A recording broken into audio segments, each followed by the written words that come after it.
Casey Babb here, Senior Fellow with the Macdonald-Laurier Institute. And we are joined here today with Hillel Neuer, activist, writer, lawyer, and probably most well known as the Executive Director of UN Watch in Geneva. Hillel, thank you for joining us today. Pleasure to be here. Hillel, I think most people, like I said, probably know you for your work over the years, many years. Essentially, as I view it, holding the UN accountable, speaking up for Israel, speaking up for the Jewish community. But I want to zoom out a bit, and I do want to talk about those things, but the world has changed a great deal these last 7 months.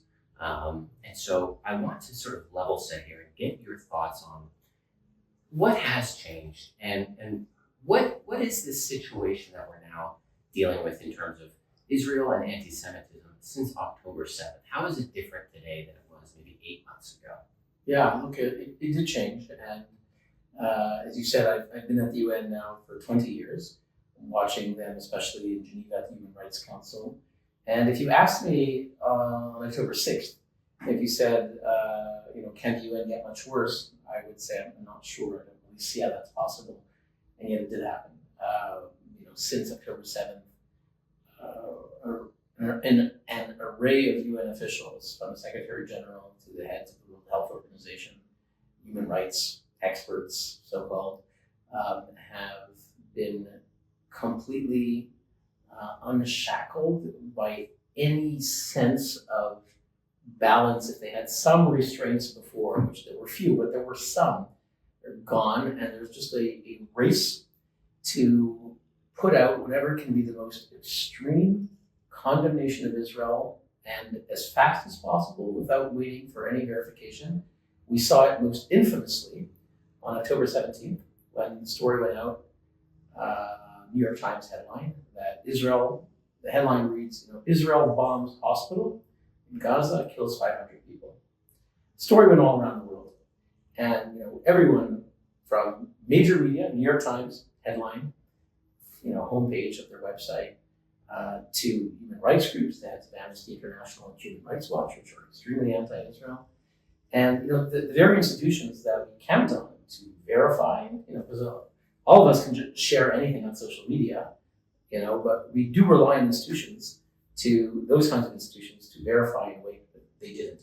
And certainly at the UN as well, top UN officials were all condemning Israel. Turns out Israel didn't bomb the hospital. 500 people weren't killed. The hospital itself wasn't bombed. It was a parking lot. And the one who did fire the rocket was the jihad. Okay? The Islamic Jihad was firing at Israel. Many of the rockets fall short and land on Palestinians. That's what happened here. But everyone wanted that story, including the UN. They wanted that story. And that example is not an exception. It's the norm. Throughout the past 6-7 months, we've seen a race, a rush to find ways to paint Israel as evil. And the results are clear. The results are anti-Semitism like we've never seen in the world. There's a mob mentality. The most extreme form was perhaps in Dagestan, when a plane landed and some Israelis, was reported that there's some Israelis on a plane, and thousands in a Muslim region of Russia rushed to the airport looking to kill Jews. And they're just flooded the tarmac, and they were just like a mob looking to kill Jews. And we haven't gotten quite there in the West, but we're in that direction. The encampments are mobs of a certain kind chanting for Intifada, which is when they killed Jews and blew up. The Intifada was blowing up Israelis in pizza shops and discos in Tel Aviv and killing and wounding thousands. And, they're chanting globalize the Intifada, and they're telling Jews, you support Israel, you can't go there, and all that sort of thing. So the UN is encouraging them. The UN is regarded as the repository of international norms, international law, human rights, and the UN says Israel is guilty of crimes that no one has ever committed, when in fact Israel is defending itself against a genocidal terrorist group. The UN is putting fuel on these fires. Yeah, absolutely. Now, you talked about the UN there, and I think it's fair to say that many people, including myself, have for years, of course, known about these issues at the UN. A lot of these things are not necessarily a surprise, in that the UN has always had an Israel problem, for want of a better way of putting it. However, what I think many people have been surprised by is this sort of institutionalization, this normalization of anti-Israel movements and I'll go so far as to say anti-Semitism in other international organizations. I'm thinking, of course, of South Africa's genocide case against Israel, and now more recently, the ICC's statement regarding arrest warrants for Benjamin Netanyahu and Yahya Sinwar. So what do you make of that? Is that surprising to you? Because I'll tell you, I didn't see that coming. Yeah, well, that was kind of a shock to see the leader of a democratic state, democratically elected numerous times, and his defense minister being the object of a request for an arrest warrant. The international prosecutor of the ICC has requested arrest warrants that still have to be approved by a tribunal, and I hope that they will be rejected because, in fact, Israel was attacked on October 7th. You have to remember the facts. Israel was attacked in the most brutal, horrific, sadistic way. Thousands of radical fundamentalist terrorists who were brought up in belief that you have to slaughter all Jews went ahead and did that. They invaded Israel. They went into homes. They raped. They mutilated. They tortured. They massacred. They kidnapped more than 200 people.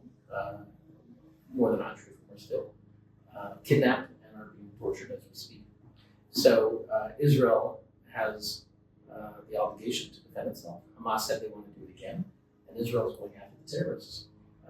Sadly, Hamas deliberately places innocent civilians in the areas where the Hamas terrorists are based. They deliberately base their terror tunnels underneath homes, hospitals, and schools in the desire, in this strategic objective, that Israel will kill civilians, and therefore Israel's reputation will be tarnished on the international stage, and that's exactly what we're seeing. So sadly, it's only a minority of people who are calling out the simple truth.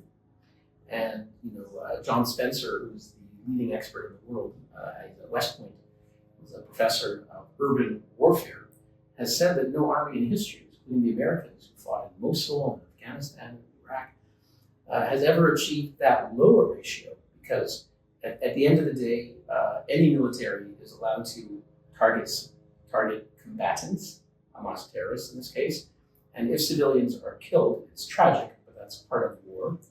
And in previous cases, the American forces targeting ISIS or other terrorists, they were sometimes achieving ratios of something like 9-1. So for every one combatant, they were killing 9 civilians. In Israel, even if you look at the maximalist statistics that the UN had before they slashed their statistics, it was something like 1 to 1.5. So John Spencer said a military has never achieved that low a ratio of civilians to combatants. And yet, very few in the world, especially at the UN, are willing to acknowledge this. And on the contrary, the UN is the source of the statistics that are actually Hamas statistics. The UN, up until now, was quoting the government media office. I saw that in OCHA, which is the Office of Humanitarian Affairs. It was quoting their source was the government media office. And I'm like, which government media office? The Canadian government media office? The Israeli government media office? The Palestinian? None of those. The Hamas government media office, but they didn't say that. They just say, GMO, GMO like some kind of, respectable authority. Here in Canada, we say the PMO, Prime Minister's Office, the GMO. Oh, it sounds legitimate. Hamas terrorists. And then they were quoting them, and then they moved to the health ministry. Again, it's the Hamas health ministry. And it turns out that these numbers were complete fiction, and they just slashed in half the numbers that they had for women and children. Yeah, absolutely. Now, you brought up a few things there, which feed into my next question for you, and this is a topic that you've written about and spoken about at length. And that is UNRWA. Since October 7th, I think to a certain extent the curtain has been peeled back a bit in terms of the issues at UNRWA. Certain staff were apparently involved with the actual massacres, the attacks on October 7th. We've seen that. Reports that staff have stolen and have started selling some of the aid that's been trying to make its way into Gaza. Can you tell us a little bit about the current state of UNRWA and essentially where it's headed in your view? Well, the important thing when discussing UNRWA, there was a big debate about whether a number of their employees participated in the massacre. Israel revealed at the end of January that 12 UNRWA employees were involved in the massacre, and there's video of one of them, a social worker, kidnapping the lifeless body of 21-year-old Jonathan Samarano into Gaza. And that created a whole discussion, and is there evidence, is there not evidence? But the truth is, all of that is a distraction. Even if there wasn't the slightest bit of evidence and UNRWA had nothing to do with October 7th, the whole mandate of UNRWA, the whole point of UNRWA, is to teach Palestinians that their goal is to undo Israel. So you can see videos of kids in Gaza in school, in UNRWA school, the teacher asks the kids, they're 5 or 7 years old, where is your home? Is your home here in Gaza? And the kids say, no. Where's your home? Your home. And the kids say, Haifa, Akko, Jaffa. So Israel. So kids in Gaza, which by the way, Gaza is a beautiful region, okay? It's just downstream of Tel Aviv. It's an hour away from Tel Aviv. I've been there years ago. It's some of the most beautiful beaches I've ever seen. They're beautiful sand dunes. And Israel pulled out completely, removed 10,000 civilians, pulled out the army in 2005. And Gaza could have been made into Tel Aviv 2.0, Singapore 2.0. I live in Geneva, not so far from Nice. That could have been Gaza. They were given billions of dollars, Canadian taxpayers and others. They could have done all of that.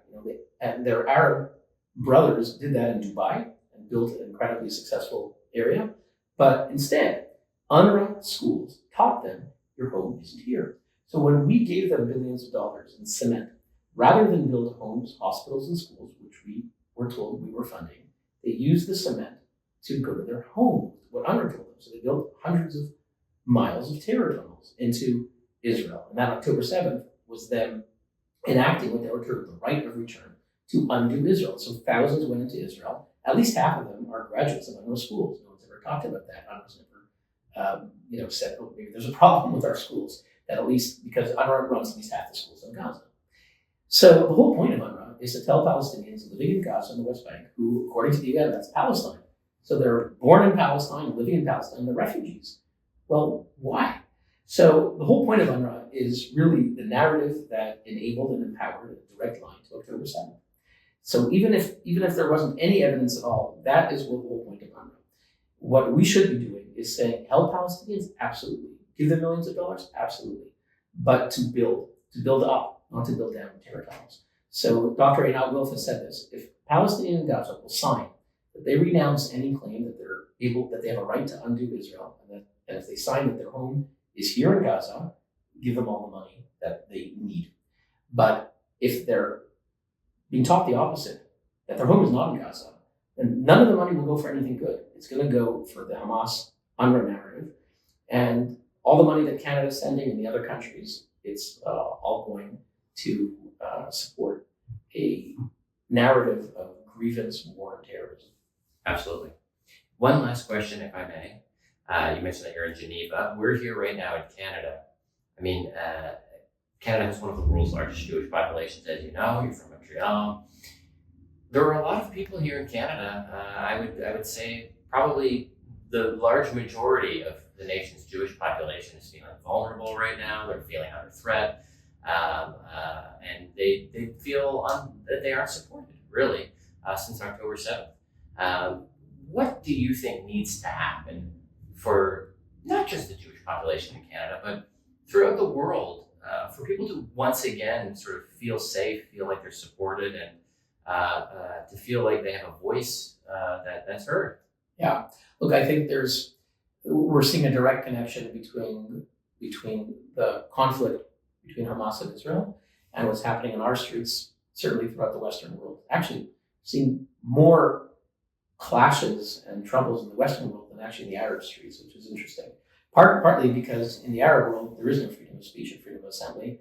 So we have imported into our Western countries millions of people from the Middle East, which is fine. But did we recognize that they were brought up on virulent anti-Semitism? When we brought in people from Syria, I was thinking, yeah, we want to help people, but let's keep in mind that that those countries have the worst forms of anti-Semitism. Was there any plan to remedy that before bringing them in?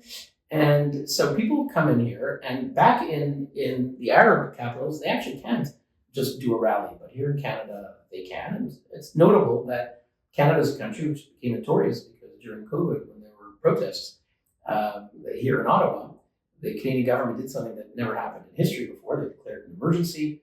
They froze bank accounts of people who donated money to truckers to protest. And I'm not taking a position on the truckers' protest, but we saw a clampdown and that we've never seen before in history. If I'm not mistaken, the Canadian courts ruled that it was improper, the declaration of emergency. And these are people who were protesting COVID rules. Maybe they broke a few laws, it's possible, but the people chanting in the streets in favor of Hamas, they're saying globalize the Intifada, which was the massacre of Jews. And suddenly the reaction is the complete opposite. Say, oh, they have freedom of speech. You know, the same folks who are the first to shout bloody murder for a microaggression, if someone uses the wrong pronouns. We've seen sort of least respect for freedom of speech in universities in the past decade and more. And yet in these very places, suddenly people who support terrorists and who are intimidating Jews and telling them they can't go in certain parts of the campus, they are being protected. So the message that is sent to the Jewish communities, and we've seen very aggressive, extreme protests, are threatening Jewish communities in Canada like never before. You know, my family's been in Canada for 120 years. We came from Russia as refugees in 1904, and I think this may be one of the worst moments for Jews in Canada in history. And it is incumbent on leaders, federal level, provincial level, municipal level, to speak out. And so far, we haven't seen that. For the most part, there are some exceptions, but for the most part, we haven't seen that. And sometimes it's about what the federal government is saying about the conflict in the Middle East. There's been a false moral equivalency between Israel and terrorist groups.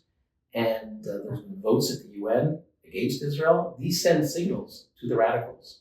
And the government's not responsible for everything that radicals may do in Montreal, Toronto, but they have the authority to send signals, and they're sending the wrong signals. Yeah, I agree. Well, thank you very much, Hillel, for taking the time. I know we have a busy schedule for the rest of the day, but it's a privilege speaking with you, and Great. Thank you very much.